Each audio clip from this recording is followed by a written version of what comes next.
আপনারা চাইলে কিন্তু আপনারা একটা সেলফি ব্যবহার করে এইভাবে একটা প্রফেশনাল ছবি তৈরি করতে পারবেন, যেটা আপনার ভালো ক্যামেরা দরকার নাই, ভালো মোবাইলের ক্যামেরা দরকার নাই, শুধুমাত্র এআই কে কাজে লাগিয়ে কিন্তু আপনারা প্রফেশনাল একটা অফিসিয়ালি ভাবে ছবি তৈরি করতে পারবেন। তো যেহেতু আমরা সেলফি ব্যবহার করে এইভাবে ছবিগুলো এআই এর মাধ্যমে তৈরি করব, সেক্ষেত্রে আমরা সরাসরি চলে যাব ক্রোম ব্রাউজারে। এখানে সার্চ অপশনে আমরা লিখবো আইডিওগ্রাম। তো লিখে এখানে সার্চ দিয়ে দেবো। সার্চ দেওয়ার সাথে সাথে এখানে প্রথম যে লিঙ্কটা আছে এই লিঙ্কের উপরে ক্লিক দেবো। ক্লিক দেওয়ার সাথে সাথে এই ওয়েবসাইটে নিয়ে আসবে। আসার পর এখানে আমাদের খুব সিম্পল মাধ্যমে অ্যাকাউন্ট তৈরি করতে হবে। তো অ্যাকাউন্ট তৈরি করার জন্য এখানে দেখুন আছে কন্টিনিউ উইথ গুগল। তো এটার উপরে ক্লিক দেবো। ক্লিক দেওয়ার পরে কিন্তু পরবর্তী পেজে নিয়ে যাবে। এখানে কিন্তু অনেকগুলো জিমেল দেখা যাচ্ছে। এখান থেকে যে কোনো একটা জিমেল উপরে ক্লিক দেবো। দেওয়ার সাথে সাথে কিন্তু এখানে অ্যাকাউন্ট খোলা আমাদের কমপ্লিট। এখান থেকে আমাদের প্রথমে একটা ছবি জেনারেট করতে হবে।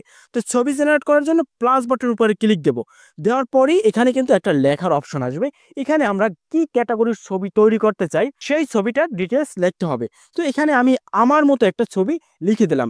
তো আপনারাও এটা কপি করে আপনারাও নিয়ে নিতে পারেন। তো এটা আমার ডিসক্রিপশনে এবং স্ক্রিনেও দিয়ে দিলাম, আপনারা এখান থেকে কপি করে নিতে পারেন।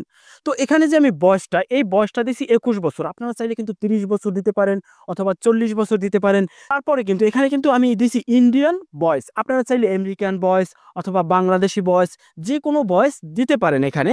তারপর সর্বশেষ আমি দিয়ে দিছি যে গ্লাস পরা থাকতে হবে, মানে যে ছবিটা তৈরি করতে চাচ্ছি। তো এই তিনটা বিষয় আপনারা একটু ফলো করবেন। আপনারা যে কোয়ালিটির চাচ্ছেন, যদি চান যে গ্লাস ছাড়া, তাহলে গ্লাসটা কেটে দিবেন। তো দেওয়ার পর এখানে আমাদের নিচে একটু কাজ করতে হবে। এখানে দেখুন আছে রেশিও। আপনারা কোন কোয়ালিটির ছবি চান, ল্যান্ডস্কেপ না পোর্ট্রেট, তো এখানে আপনার রেশিও সিলেক্ট করে দিবেন। তো আমি স্কোয়ার দিয়ে দেবো। স্কোয়ার দেওয়ার পর উপরে যে জেনারেট বাটনটাই আছে এটার উপরে ক্লিক দেবো। ক্লিক দেওয়ার সাথে সাথে এখানে কিন্তু 2 মিনিট সময় নেবে।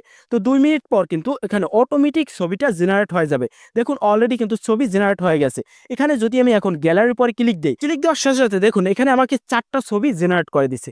যদি এই ছবিগুলো পছন্দ না হয় তাহলে আপনারা আবার জেনারেট করবেন এখান থেকে। তো এখান থেকে আমি একটা ছবির উপর ক্লিক দেবো। ক্লিক দেওয়ার সাথে সাথে ছবিটা কিন্তু ওপেন হয়ে গেছে। তো এই ছবিটা আমার কাছে ভালো লাগছে। তো ছবিটা ডাউনলোড করার জন্য এখানে যে 3 ডট আছে এটার উপর ক্লিক দেবো। তারপর নিচে ডাউনলোড যেতে এই ছবিটা গ্যালারিতে নেমে যাবে। এখন এই ছবিটায় যদি আমার ফেস বসাই তাহলে কিন্তু এই ছবিটা অফিসিয়ালি ভাবে প্রফেশনাল ভাবে হয়ে যাবে। তো ফেসও আমরা এআই এর মাধ্যমে বসাবো। সেক্ষেত্রে এখানে আমরা সার্চ অপশনে আবার পুনরায় ক্লিক দেবো। দেওয়ার পর এখানে লিখবো রিমেকার এআই। তো লিখে আমরা সার্চ দিয়ে দেবো। প্রথম যে লিঙ্কটা চলে আসবে এই লিঙ্কটার উপর আমাদের ক্লিক দিতে হবে এবং নিচে চলে যাব। এখানে দেখুন লেখা আছে এআই ফেস সোয়াপ, এটার উপরে ক্লিক দেবো। ক্লিক দেওয়ার সাথে সাথে এইভাবে চলে আসবে। এখানে প্রথমে একটু আগে যে আমরা ছবিটা জেনারেট করে ডাউনলোড করছিলাম সেই ছবিটা প্রথমে আপলোড দিয়ে দিতে হবে। তো আমি আপলোডের উপরে ক্লিক দিয়ে এখানে আপলোড দিয়ে দিলাম। এবং দ্বিতীয়তে আমাদের যে সেলফির মাধ্যমে আমাদের ছবি তৈরি করতে চাচ্ছি সেই ছবিটা আমাদের এখানে আপলোড দিয়ে দিতে হবে। তো আমার একটা সেলফি এখানে আমি সিলেক্ট করে দিলাম। দেওয়ার সাথে সাথে এখানে কিন্তু একটু লোড নিয়ে আপলোড হয়ে যাবে। তারপর আমরা এখানে সোয়াপ এটার উপরে ক্লিক দেবো। দেওয়ার সাথে সাথে কিন্তু এখানেও একটা আমাদের খুব সিম্পল মাধ্যমে অ্যাকাউন্ট করতে হবে। তো অ্যাকাউন্ট করার জন্য এখানে সাইন ইন গুগল এটার উপরে ক্লিক দেবো। দেওয়ার পর একইভাবে জিমেল সিলেক্ট করে দেবো। ব্যাস, আমাদের অ্যাকাউন্ট তৈরি করা শেষ। আবার পুনরায় এখন সোয়াপের উপরে ক্লিক দেবো। দেওয়ার সাথে সাথে কিন্তু একটু লোড নিবে। লোড নেওয়ার পরে কিন্তু আমাদের ছবিটা তৈরি হয়ে যাবে আমার ফেস দিয়ে। দেখুন কতটা রিয়েলিস্টিক মনে হয়। মনেই হয় না যে অন্য কারো ছবি, মনে হয় হুবহু আমার ফেসটা দিয়ে আমি ছবি তুলছি। তো এখন এই ছবিটা কিন্তু আমরা এখান থেকে চাইলে ডাউনলোড করতে পারি। সেক্ষেত্রে এখানে দেখুন পাশে আছে এইচডি আপস্কেল। তো এটার উপরে ক্লিক দেবো।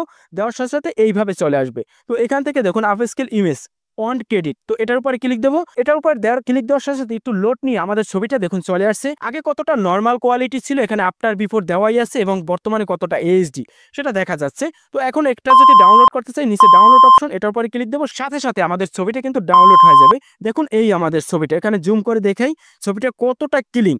তো এভাবে কিন্তু আপনারা চাইলে আপনাদের ফেস ব্যবহার করে এআই এর মাধ্যমে প্রফেশনাল একটা ছবি তৈরি করতে পারবেন শুধুমাত্র এক ক্লিকে। আর এখানে যে ক্রেডিটের ব্যাপারটা আছে, এই ক্রেডিট মূলত দৈনিক আপনাকে 5টা 10টা ক্রেডিট ফ্রি দেওয়া হয়। তো এই বিষয়ে যদি আপনাদের কোনো প্রশ্ন থাকে সরাসরি আমার কমেন্ট সেকশনে প্রশ্ন করবেন।